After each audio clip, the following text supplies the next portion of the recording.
Halo semua, pada video kali ini kita akan membahas soal OSN Kimia tingkat nasional tahun 2023. Soal yang akan kita bahas adalah soal nomor 2 berjudul sifat koligatif larutan. Kalau kita lihat secara sekilas ya, ini soalnya ada panjang sekali bacaannya, dan ini ada poin A, poin B, poin C, ada bacaan lagi poin D, poin E, F, G, H, I. Ya, ada soal dari A sampai I.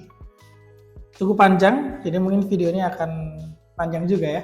Kita fokus dulu saja untuk soal A terlebih dahulu. Kita baca dulu. Seorang siswa mengamati eksperimen terkait kesetimbangan larutan.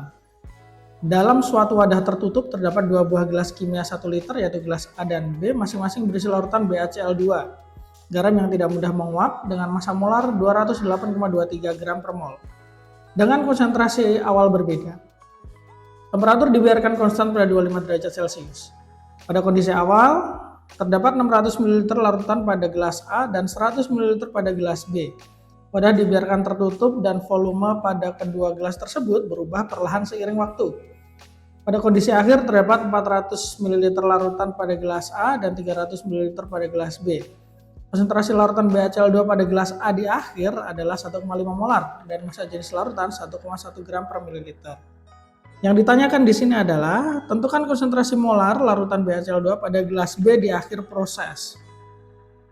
Berarti ini ada dua keadaan ya, keadaan awal sama keadaan akhir. Nah, yang ditanyakan di sini adalah keadaan akhir.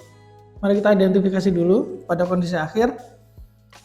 Di sini ada 400 ml larutan di gelas A, 300 ml larutan pada gelas B. Oke, kita buat dulu skemanya.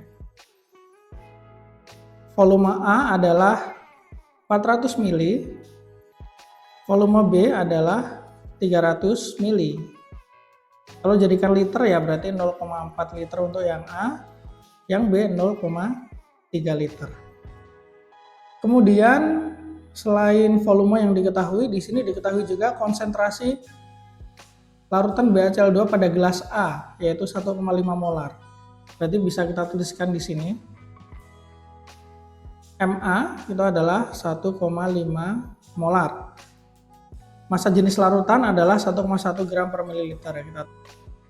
Nah, ditanyakan adalah konsentrasi larutan BaCl2 gelas B di akhir proses. Berarti yang ditanyakan itu adalah Mb. Nah, ini berapa?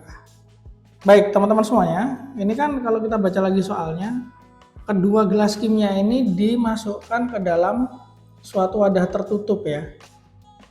Jadi ini kalau kita buat skema, gelas A dan B ini berada di suatu wadah tertutup. Nah, kayak ini. Awalnya kan volume A adalah 600 dibilangnya, terus berubah menjadi 400.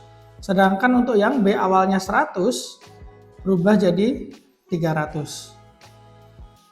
Kenapa bisa demikian? Nah, ini sebenarnya karena gelas A dan B ini berada di ruang tertutup yang kosong itu artinya hampa, nggak ada udara, nggak ada partikel-partikel yang lain, kosong, benar-benar kosong, maka seiring berjalannya waktu, sebagian partikel yang ada dalam gelas A ini berpindah ke wadah, kemudian setelah ada di wadah, partikel-partikel yang ada di wadah ini sebagian akan berpindah ke B.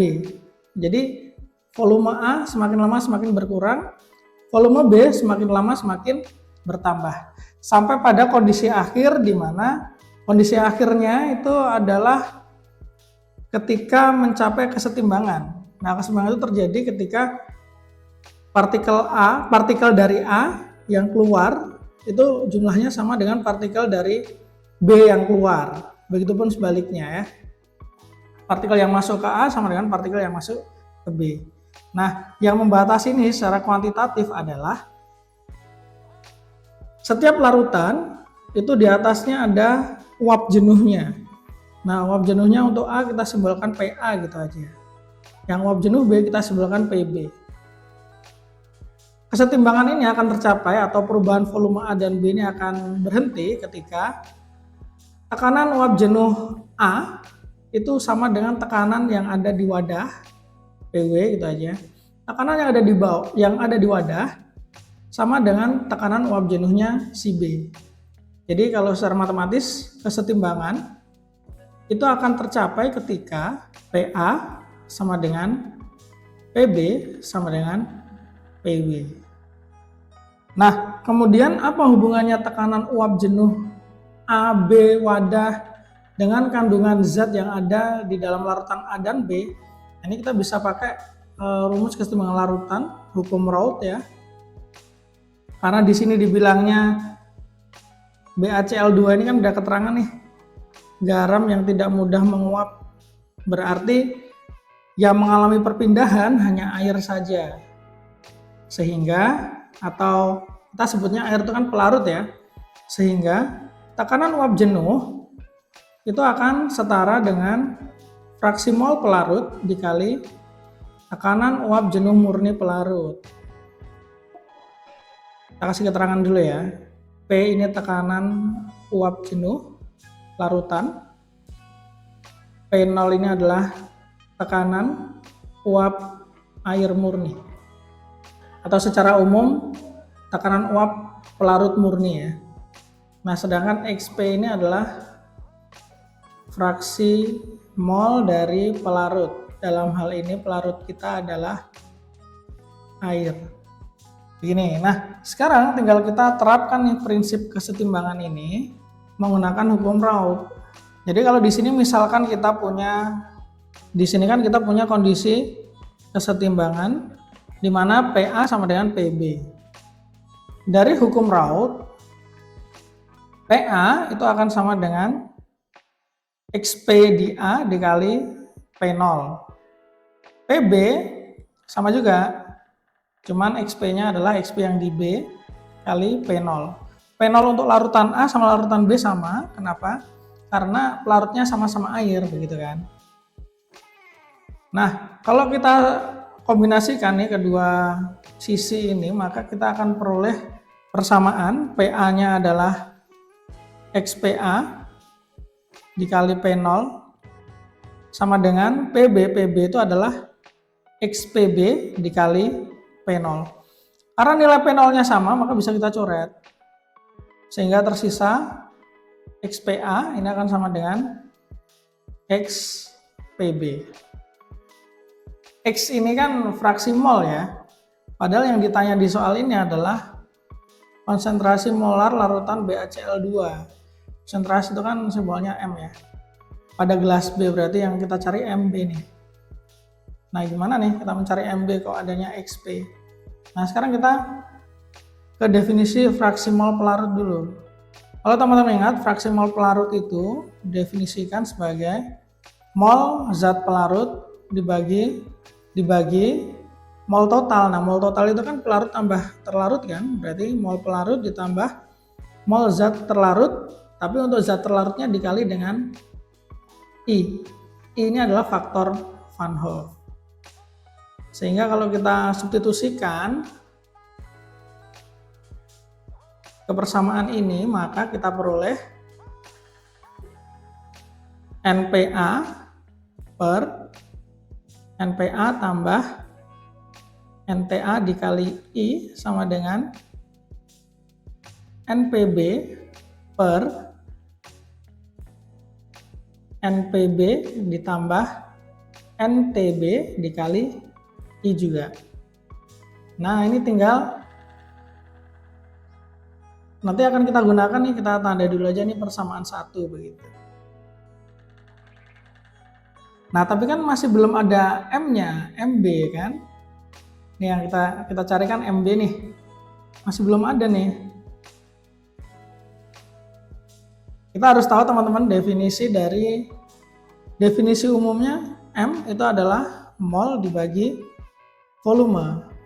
Kalau kita mau mencari MB, maka kita harus tahu molnya zat terlarutnya di B, atau dalam hal ini kita simbolkan NTB dibagi volume B. Nah, ini yang akan kita cari.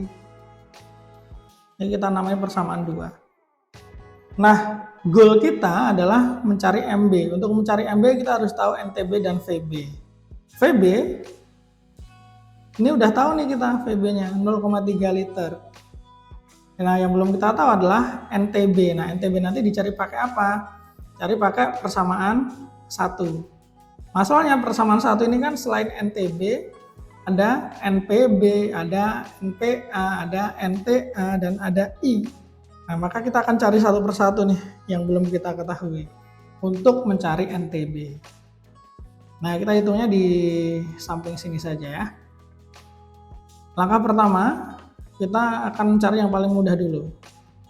Mencari nilai I atau faktor Van Hoff.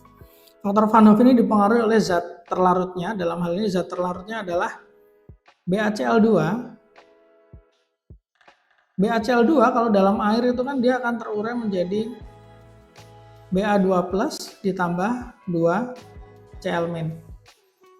Untuk mencari nilai I ini, faktor Van Hoff ini sebenarnya adalah kita hitung aja ada berapa ion yang dihasilkan dari zat terlarut kita. Ini kan sudah saya tuliskan BaCl2 akan terurai menjadi Ba2+ dan 2Cl-. Artinya ada 1 ion positif dan 2 ion negatif. Totalnya ada 3 ion, sehingga kita bisa tuliskan faktor Van Hoff itu sama dengan 3. Nah, ini kita tandai dulu sebagai persamaan 3, begitu ya. Selanjutnya setelah I, kita akan mencari apa lagi nih? Bisa NPB, bisa NPA, bisa NTA. Kalau berdasarkan yang diketahui sih, kita akan lebih enak mencari NTA ya. Kita cari dulu saja NTA. Secara umum, mol itu kan sama saja dengan molaritas atau konsentrasi dikali V. Nah, kalau NTA berarti sama saja dengan MA dikali PA. Kita cek MA-nya adalah di soal ini MA-nya 1,5. Ya udah, kita masukkan saja di sini 1,5. VA-nya adalah 0,4 liter. Kita masukkan juga 0,4 liter. Sehingga dari sini kita bisa dapat NTA adalah 1,5 dikali 4, itu hasilnya adalah 0,6 mol. Selanjutnya kita akan mencari nilai dari NPA ya, yang datanya sudah lengkap di A. Untuk mencari NPA ini bagaimana? NPA ini kan zat pelarut ya. Nah, kita pakai konsep larutan saja. Kan konsepnya larutan itu sama dengan zat terlarut jumlahnya ya, ditambah dengan zat pelarut. Berarti bisa kita tuliskan bahwa massa larutan itu sama dengan massa zat terlarut ditambah massa pelarut. Nah, massa larutan atau massa total larutan itu kita bisa hitung menggunakan data ini nih. Massa jenis rho 1,1, berarti massa larutan ini bisa kita tuliskan rho dikali V. Rho-nya adalah 1,1, V-nya adalah VA. Dan untuk massa zat terlarut, kan ada tuh hubungan massa dengan mol. Kenapa kita hubungan dengan mol? Karena kita sudah tahu nilai molnya. Ya kan? Sehingga mol zat terlarut di A itu adalah NTA dikali MR zat terlarutnya. Ditambah massa pelarut sama mol, tapi molnya zat pelarut dikali MR-nya pelarut. Nah, tinggal kita masukkan saja kan nilainya. Untuk rho nilainya 1,1 dikali VA. VA itu, oh ya, di sini kan rho-nya satuannya mililiter ya, maka VA-nya kita juga pakai yang mililiter. Jadi yang kita masukkan di sini 400. NTA, nah kita udah dapat NTA di sini 0,6, kita masukkan. MR zat terlarut, tadi kan zat terlarutnya BaCl2 ya. Ini sudah diketahui massa molarnya 208,23. Kita tulis saja. Ditambah NPA kita nggak tahu. Dikali MRP, MR zat pelarut. Kan pelarut kita air. MR air itu 18. Teman bisa lihat sih di tabel periodik data AR tinggal dijumlahkan aja, air itu H2O. Nah, kemudian dari sini kita otak-atik aja, nanti akan dapat nilai NPA sebesar 17,5 mol. Nah, ini kita tandai saja sebagai persamaan 5. Nah, ini kan 4 sudah NTA, ini persamaan 5. Nah, selanjutnya adalah tujuan akhir kita mencari NTB ya dari persamaan 1 ini ya. Maka yang belum adalah I sudah, NTA sudah, NPA sudah, NPB. Nah, sekarang kita mencari NPB. Untuk mencari NPB ini kita juga pakai konsep yang sama dengan NPA ya. Konsep larutan itu sama dengan zat terlarut ditambah pelarut. Nah, untuk mencari NPB ini kita pakai konsep yang sama dengan ketika kita mencari NPA. Larutan sama dengan terlarut tambah pelarut. Sehingga kalau kita tuliskan langsung dalam bentuk rho kali V aja ya. Ini rho kali V-nya VB sama dengan NTB dikali MR zat terlarut ditambah NPB dikali MR zat pelarut. Rho-nya sama 1,1. Nah, VB-nya ini beda nih. VB-nya adalah 300. NTB kita belum tahu, kita tulis saja NTB. MR-nya sama, BaCl2 ya, 208,23 tambah NPB kali MRP. NPB nggak tahu. MRP-nya, MR pelarutnya itu adalah air, jadi ini 18. Sehingga kalau kita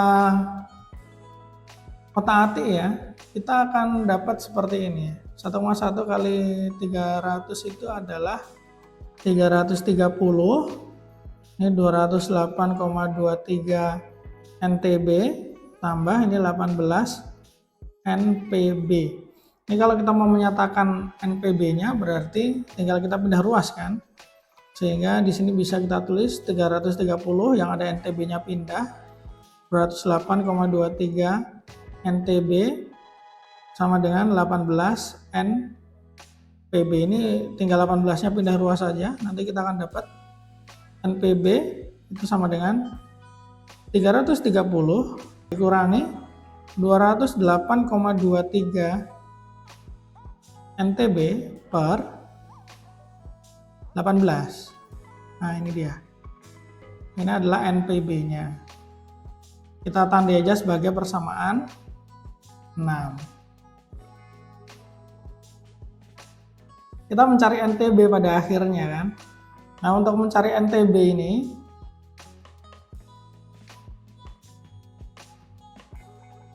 ya kita substitusikan persamaan mulai dari yang tadi I itu persamaan 3 ya. Nah, kita substitusikan persamaan 3, persamaan 4, persamaan 5 dan juga persamaan 6 ke dalam persamaan 1. Jadinya kalau kita masukkan nilainya ya, pertama kan di sini kita punya NPA. NPA-nya tadi ketemu 17,5 berdasarkan persamaan 5. Jadi bisa kita tulis 17,5 per NPA 17,5 ditambah NTA. NTA itu, nah ini dia persamaan 4, 0,6.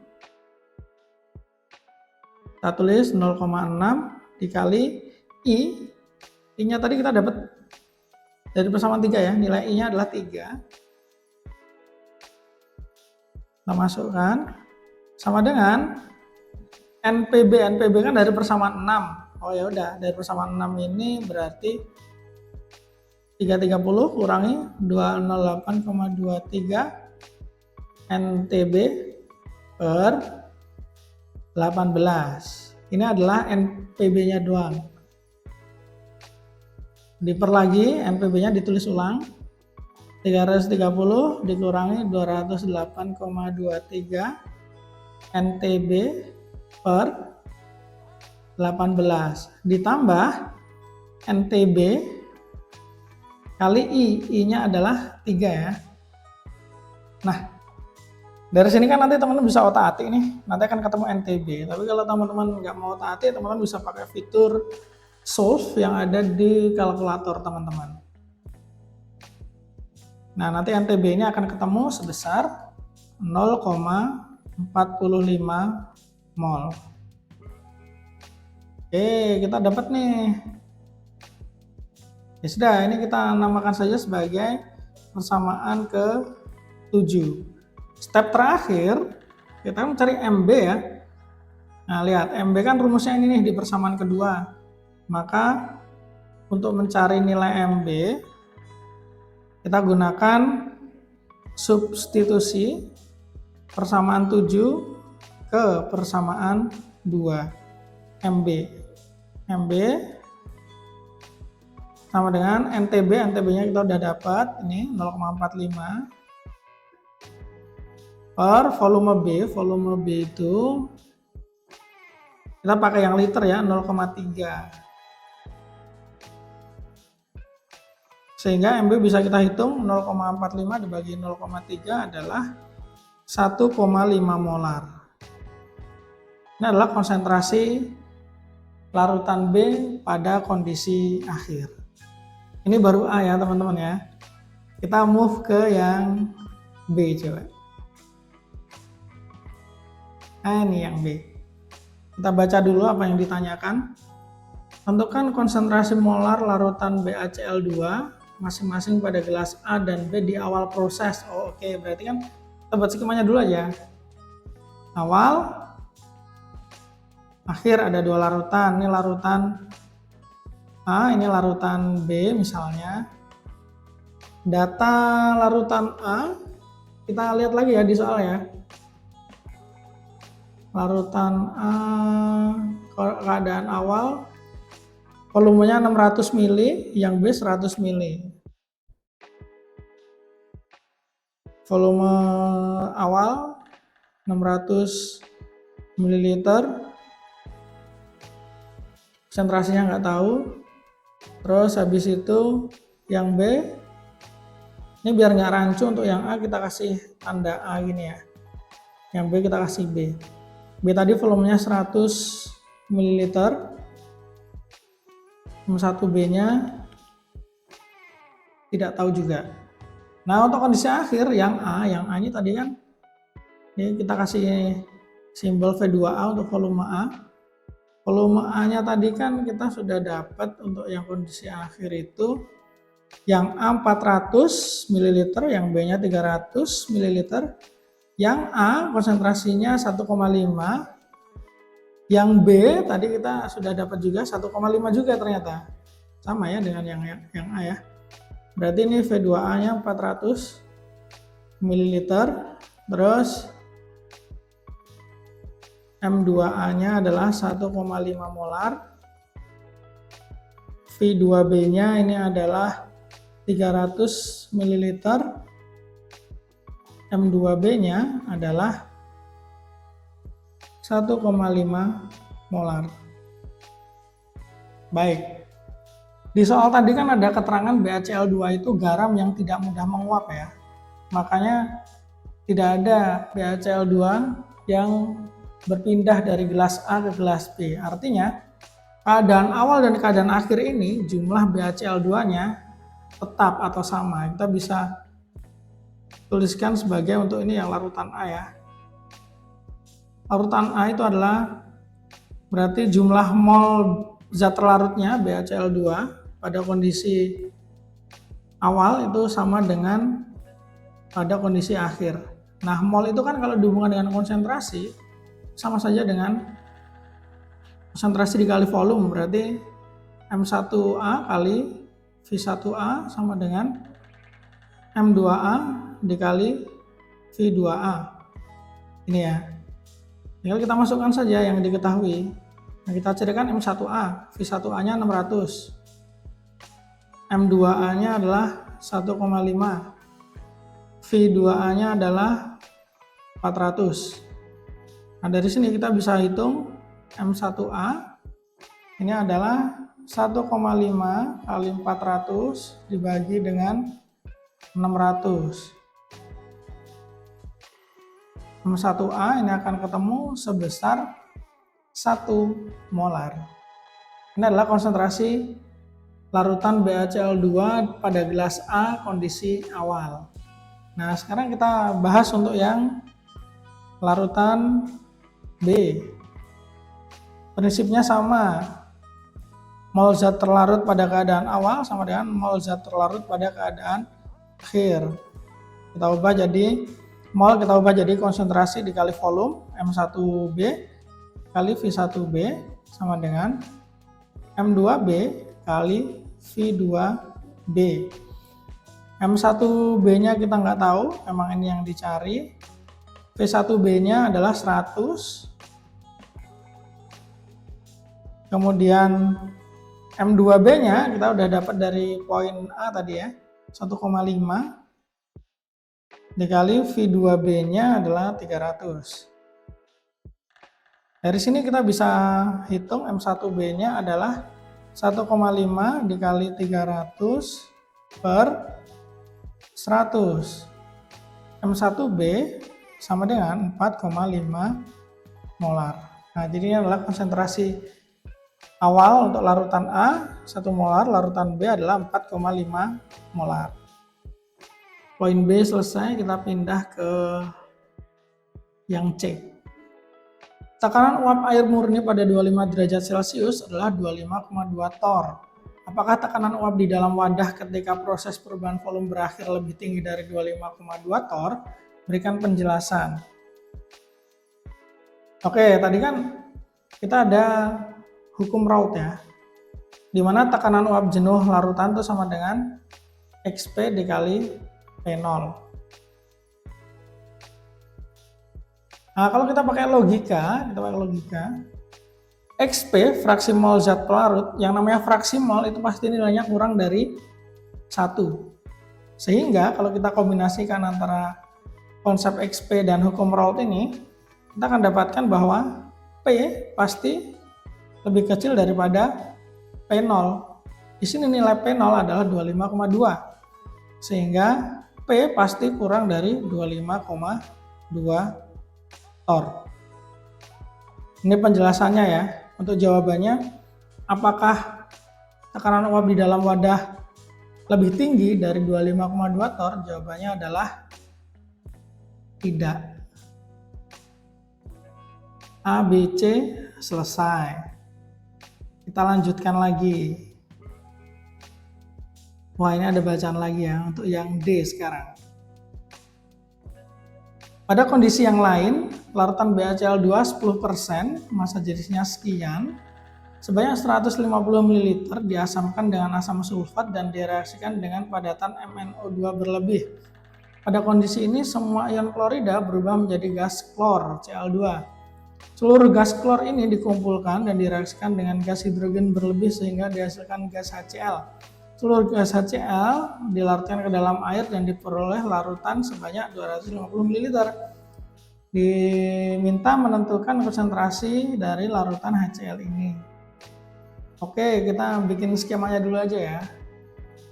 Ini kita punya larutan BaCl2 yang diketahui adalah persen masanya 10, massa jenisnya 1,0726, kemudian volumenya 150 ml, kalau jadikan liter jadi 0,15 ml.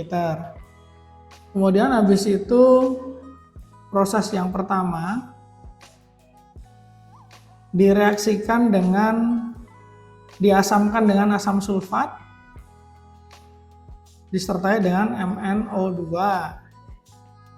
Pada kondisi ini dihasilkan gas klor. Nah, berarti kan dari proses ini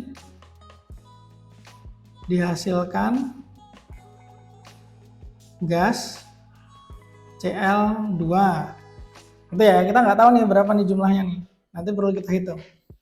Kemudian seluruh gas klor dikumpulkan dan direaksikan dengan hidrogen berlebih.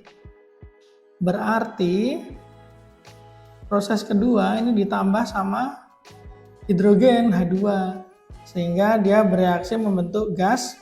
Seluruh Cl2-nya habis, hilang menjadi gas HCl. Ini masih gas.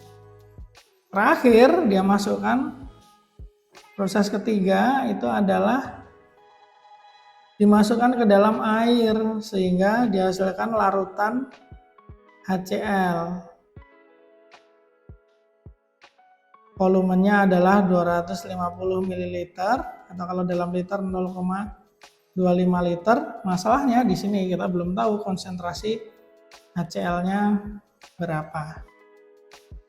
Oke, ini kita bisa analisa saja ya dari BaCl2-nya. Untuk yang proses pertama diasamkan, ini kan akan terjadi reaksi ya, reaksinya seluruh ion klorida menjadi Cl2. Berarti kan awalnya BaCl dulu, BaCl2 dulu terurai jadi Ba2+ tambah 2Cl-. Kemudian 2Cl- ini akan berubah lagi menjadi, kita tulisnya agak bawah ya. 2Cl- ini semuanya akan berubah menjadi Cl2 gas. Terus dilanjutkan Cl2 direaksikan dengan hidrogen berlebih menjadi gas HCl. Oke, berarti ini dari proses kedua kita bisa tahu bahwa Cl2-nya ini nanti direaksikan dengan gas H2 menjadi HCl. Nah, supaya setara HCl-nya dikasih koefisien 2 gini ya. Nah, terakhir yang ketiga itu adalah HCl-nya dilarutkan, begitu kan? Di sini yang ditanyakan adalah berapa konsentrasi HCl. Nah, kalau konsentrasi itu kan rumusnya M sama dengan mol dibagi volume ya. Di sini volumenya kita sudah tahu, tapi N-nya atau molnya kita belum tahu. Nah, sekarang kita perlu mencari nilai molnya ini berapa gitu kan. Nah, kita misalkan aja dulu mol BaCl2-nya kita misalkan sebagai A, begitu ya. Maka Cl- yang dihasilkan adalah 2A. Nah, Cl-nya 2A, Cl2-nya A juga. Cl2-nya A, molnya dihasilkan 2HCl. Oh, berarti HCl yang dihasilkan adalah 2A. Sehingga dari sini kita bisa dapat bahwa A ini tadi kan, saya kasih keterangan dulu ya. A itu kan tadi molnya BaCl2. Terus kita perlu mencari nih nilai N. N itu kan molnya HCl. Dari sini kita bisa dapat bahwa N sama dengan 2A. Kita perlu nyari A-nya dulu kan, yaitu mol BaCl2-nya kan. Nah, kita hitung saja di sini nih. Mencari mol BaCl2. Nah, untuk mencari mol ini kan kita akan menggunakan data-data BaCl2 ya. Ini ada persen massa, ada rho, ada V. Berarti kita perlu mencari ininya dulu, molaritasnya dulu. M itu sama dengan persen massa dikali rho kali 10 per mr. Nah, kita masukkan saja 10 kali rho-nya 1,0726 kali 10 lagi per mr-nya tadi ya, yang pakai yang di atas tadi 208,23. Ini M-nya akan sama dengan 0,515 molar. Nah, kan tujuan kita mencari molnya kan. Kita tulis saja di sini ya. Nah, sorry agak berantakan tulisannya. Nextnya kita mencari mol. Mol itu kan sama dengan M dikali V. Molnya si BaCl2 kan tadi kita simbolkan dengan A. A berarti sama dengan molaritasnya 0,515 dikali V-nya, volumenya 0,15 untuk BaCl2. Berarti kita dapat nilai A-nya adalah 0,077 mol. Nah, berarti N sama dengan 2A. Ini kita tinggal masukkan saja di bagian ini. Molaritas HCl ini sama dengan N per V, molnya adalah 2A per V. 2A berarti 2 kali 0,077 per volume. Volumenya HCl itu adalah yang ini, 0,25 liter. Nah, dari sini kita bisa hitung konsentrasi larutan HCl yang dihasilkan adalah 0,618 molar. Nah, ini ya teman-teman jawabannya untuk yang poin D.